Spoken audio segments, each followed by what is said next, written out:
Trans Siberian ട്രെയിനിലെ ഞങ്ങളുടെ യാത്ര ഇന്ന് ആരംഭിക്കുകയാണ്. ദീർഘമായൊരു ട്രെയിൻ യാത്രയ്ക്കാണ് ഒരുങ്ങിയിരിക്കുന്നത്. ട്രെയിൻ നമ്പർ 6630 കൊല്ലത്ത് നിന്നും കോട്ടയം വഴി എറണാകുളം വരെ പോകുന്ന കൊല്ലം എറണാകുളം മെമു കൊല്ലം ജംഗ്ഷൻ 1A പ്ലാറ്റ്ഫോമിൽ നിന്നും 11 മണിക്ക്. ഒടുവിൽ ബോഗിക്കകത്ത് കയറി. വീതി കുറഞ്ഞ ഒരു ഇടനാഴിയുടെ ഇടതുവശത്തായാണ് കൂപ്പേകൾ. അതിൽ ഞങ്ങളുടേത് ഇതാണ്. ഞങ്ങളുടെ ട്രാൻസ് സൈബീരിയൻ തീവണ്ടി യാത്ര തുടങ്ങുകയായി. ഞങ്ങൾ അടുത്തുള്ള മറ്റു ചില ബോഗികളിലേക്കും ചെന്നു. ഇവർ ഡിന്നറിന് വട്ടം കൂട്ടുകയാണ്. യൂറോപ്പിൽ നിന്നുള്ള സഞ്ചാരികൾ തന്നെയാണ്. ബഡ്ജറ്റ് യാത്രികരാണ്. ട്രെയിനിലെ റെസ്റ്റോറൻറ്റിൽ പോകുന്ന പരിപാടിയൊന്നുമില്ല. അത്താഴത്തിനുള്ള വകയൊക്കെ പുറത്തുനിന്ന് വാങ്ങി കൈവശം കരുതിയിട്ടുണ്ട്. നമ്മുടേതുപോലത്തെ സാധാരണ പാളങ്ങളാണ്. ഇതിലൂടെയാണ് ബുള്ളറ്റ് ട്രെയിനുകൾ ഓടുന്നത്. പല ട്രെയിനുകൾ വരുന്നു പോകുന്നു. ഞങ്ങൾ ഇവിടെ നിന്നും പോകുന്നത് ഹിരോഷിമയിലേക്കാണ്.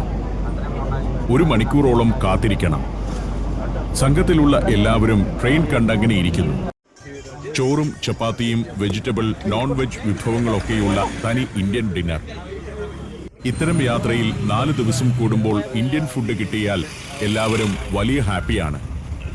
അത് ഇന്ന് ഞങ്ങൾ താമസിക്കുന്ന ഹോട്ടലിൽ ഇല്ലാത്തതുകൊണ്ടാണ് വേറൊരു റെസ്റ്റോറൻറ്റിലേക്ക് പോകുന്നത്. ഇന്ത്യൻ ഫുഡ് ഇന്ത്യൻ റെസ്റ്റോറൻറ്റുകളിലേ കിട്ടുകയുള്ളൂ. ടാക്സനും ഇന്ത്യൻ ഫുഡിന്റെ വലിയ ആരാധകരാണ്. ഇപ്പോഴുള്ള ടൂർ ഡയറക്ടർ ജോലിയിൽ നിന്ന് റിട്ടയർ ആയി കഴിഞ്ഞാൽ താൻ ഇവിടെ ഒരു ഇന്ത്യൻ റെസ്റ്റോറന്റ് തുടങ്ങുമെന്നാണ് ടാക്സന്റെ പ്രഖ്യാപനം. നമസ്തേ എന്ന ഒരു ഇന്ത്യൻ റെസ്റ്റോറന്റിന് മുന്നിൽ ബസ് കൊണ്ടുചെന്ന് നിർത്തി. ഇവിടെ ഇന്ത്യൻ റെസ്റ്റോറന്റുകൾക്കുള്ള കുഴപ്പം ഇതേയുള്ളൂ. ഇന്ത്യൻ റെസ്റ്റോറന്റുകളെല്ലാം ചെറുതായിരിക്കും. എന്നാൽ രുചികരമായ ഫുഡ് കിട്ടും ഇവിടെ. ബുഫേ ആയിരുന്നു. എല്ലാ ഇന്ത്യൻ വിഭവങ്ങളുമുണ്ട്. റൊട്ടി, ചപ്പാത്തി, റൈസ്, കറികൾ. സാധാരണ ഒരു നോർത്ത് ഇന്ത്യൻ റെസ്റ്റോറന്റിൽ കിട്ടുന്ന വിഭവങ്ങളെല്ലാം. കുറച്ചു ദിവസം കൂടി ഇന്ത്യൻ ഭക്ഷണം കഴിച്ചതിന്റെ സന്തോഷത്തോടെ ഞങ്ങൾ ഹോട്ടലിലേക്ക് മടങ്ങി.